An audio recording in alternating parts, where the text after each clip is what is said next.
Hello everyone. तो guys अब बात करने वाले हैं वेरिएबल फंक्शन इन पीएचपी के अंदर। ठीक है, अगर आप न्यू व्यूअर हो और पहली बार मेरे चैनल पे आ रहे हो तो प्लीज़ ये वाली प्लेलिस्ट पूरी देखो, क्योंकि हमने एक एक टॉपिक पीएचपी के अंदर सबसे इजी लैंग्वेज में हिंदी में समझे हैं और साथ ही में हमने इंटरव्यू क्वेश्चन भी कवर करे हैं। ठीक है, तो गाइस अब हम बात करने वाले हैं वेरिएबल फंक्शन के बारे में। जैसा कि आपको पता ही है, वेरिएबल मतलब क्या होता है, कोई भी स्ट्रिंग वैल्यू या इंटीजर वैल्यू या कोई भी डेटा टाइप की वैल्यू अगर किसी वेरिएबल में स्टोर करवा देते हो तो उसको बोलते हैं अपन वेरिएबल। ठीक है, अब बात कर लेते हैं वेरिएबल फंक्शन के बारे में। मतलब क्या होता है इसका, कि अगर आप कोई भी फंक्शन किसी वेरिएबल में स्टोर करवा दोगे तो वो हो जाएगा वेरिएबल फंक्शन।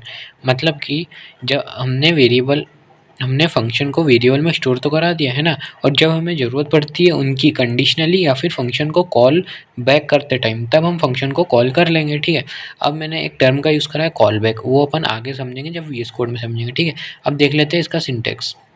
सिंटेक्स क्या होता है, नॉर्मली आपको एक सम नाम मतलब जो भी आपका फंक्शन बनाना है वो लिखना है, उसको वेरिएबल के अंदर स्टोर करवाना है और वेरिएबल को कॉल करवा लेना है। ठीक है, समझ लेते हैं वीएस कोड में। ठीक है, फंक्शन बना लेता हूँ वही अपना सिंटेक्स जैसा, सम नाम का कर्ली ब्रेसेस लगा के कमांड कर लेता हूँ, क्या कर लेता हूँ कि सम फंक्शन इज कॉल। ठीक है, अब क्या करते हैं, अब जैसे पहले नॉर्मली जैसे कॉल करते हैं ना वो देख लेते हैं एक बारी। ये नॉर्मली सम को कॉल करा, आउटपुट आ जाना चाहिए सम फंक्शन इज कॉल। ठीक है, अब मैं क्या करूँगा, अब मेरे को इसको वेरिएबल में स्टोर करवाना है। ठीक है, तो मैं क्या करूँगा, एक वेरिएबल बना लेता हूँ। वेरिएबल अपन डॉलर साइन यूज़ करके बनाते हैं और इसके अंदर स्टोर करना है। तो भाई ये सबसे ध्यान से सुनना, स्टोर करना है तो जो आपका नाम हो बस वही करवाना है। आप अगर ये ब्रैकेट लगाओगे तो ये गलत हो जाएगा। नॉर्मल जो नाम है वही आपको प्रिंट करवाना है, सॉरी वेरिएबल में स्टोर करवाना है। ठीक है, इसको कॉल कैसे करेंगे, नॉर्मल डॉलर का साइन लगा के। अब जैसे वेयर बनाया था, ठीक है, तो ये ऐसे कर दोगे तो ऐसे कॉल नहीं होगा, आपको ये राउंड ब्रैकेट लगाने पड़ेंगे। ठीक है, अब देख लेते हैं, अब भी सेम आउटपुट आ जाएगा। ठीक है, सिमिलरली इसको हटा दूंगा तो क्या आएगा, ब्लैंक। ठीक है, अब जैसे कि मैंने बात करी थी कॉल बैक, तो गाइस कॉल बैक मतलब होता है कि फंक्शन के पैरामीटर के अंदर एक और फंक्शन पास कर सकते हैं। ठीक है, और बाद में उसको भी कॉल करके यूज़ कर सकते हैं। ठीक है, अब ये कैसे काम करते हैं, ठीक है, तो वो देख लेते हैं। जैसे फॉर एग्जांपल मैं यहाँ एक और फंक्शन बना लूँ मेन नाम का।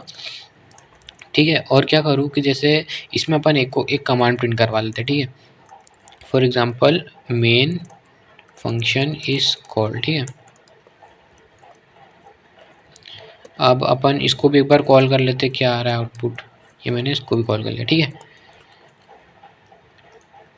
आ गया मेन फंक्शन इज कॉल्ड। ठीक है, लेकिन मुझे ये वाला फंक्शन जो है ये इसके अंदर पैरामीटर इसके पास करना है। ठीक है, तो मैं इसको कैसे करवा सकता हूँ, ठीक है, तो वो देख लेते एक बारी। जैसे इसको तो हटा ही देता हूँ मैं ना, अब नहीं इसको नहीं हटाते ना, अपन को इससे ही तो प्रिंट करवाना है। ठीक है, अब जैसे यहाँ पे फॉर एग्जांपल अपना वेरिएबल के अंदर स्टोर है, तो मैं कैसे करवाऊँगा। ठीक है, तो गाइस फॉर एग्जांपल अगर मुझे ये वाला फंक्शन इसके अंदर कॉल करवाना है, ठीक है, तो मैं अगर ऐसे करूँगा कि जैसे मैंने वेयर लिख दिया, ठीक है, और ऐसे करके कॉल करूँगा तो क्या आएगा, ये एरर देखने को मिलेगा। तो आपको क्या करना है, जैसे अगर डायरेक्ट कॉल करवाना है तो दो मेथड है, एक तो जो फंक्शन का नाम है ना वो इसको ऐसे अंदर करके कॉल करवा दो।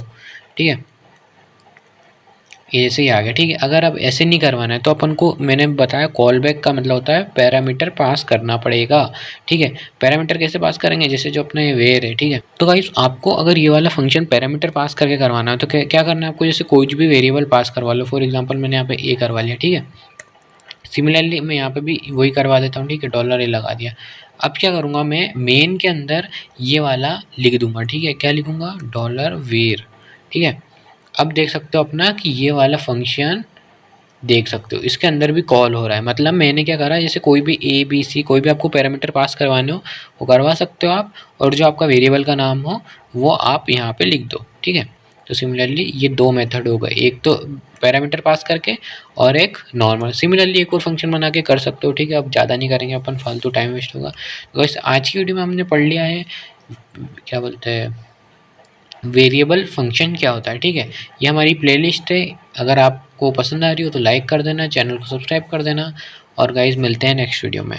Thank you.